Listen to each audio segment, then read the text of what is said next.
एक प्रश्न आया कि सैकड़ों लोगों की मृत्यु एक साथ हो जाती है, तो क्या इन सब का प्रारब्ध एक जैसा था? एक साथ इन सब की मृत्यु कैसे हो गई? जैसे आपने देखा होगा कि कोई बस पलट गई या कोई ट्रेन आपस में टकरा गई या पटरी से उतर गई और हजारों सैकड़ों लोग एक साथ मर जाते हैं, मृत्यु को प्राप्त करते हैं। तो क्या इन लोगों का, सभी लोगों का प्रारब्ध एक जैसा था? तो ऐसा क्यों होता है?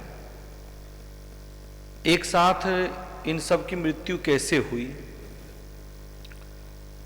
तो ये कुछ इस प्रकार से ऐसा प्रारब्ध बनता है, जैसे मान लीजिए कि एक साथ बहुत लोगों ने मिलकर के सामूहिक पाप किया। जैसे एक कानून पास हुआ, मान लीजिए कि गौ हत्या अपराध नहीं है।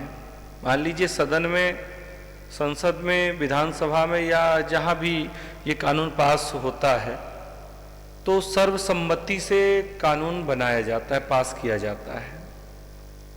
तो वहां पर एक कानून आया कि गौ हत्या पाप नहीं है, और इस बात में बहुत लोगों ने सहमति दे दी। क्योंकि आप सभी जानते हैं कि सदन में बहुत सारे सदस्य होते हैं, तो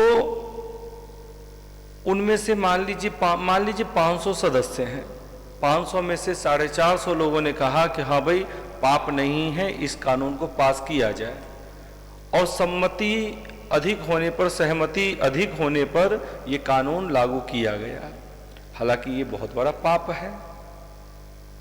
यहां पर 550 में से 450 लोगों ने ये सामूहिक अपराध किया, सामूहिक पाप किया।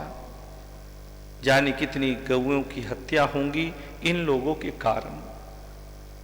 तो अगले जन्म में ये सभी एक स्थान पर आकर के टकराएंगे ही, एक स्थान पर किसी न किसी कारण से इकट्ठे होंगे ही, और ऐसे में ही कभी कोई रेल दुर्घटना, कभी हवाई जहाज का क्रैश हो जाना, तो कभी बस पलट जाना इत्यादि ऐसी दुर्घटना घटती है और सामूहिक मृत्यु होती है।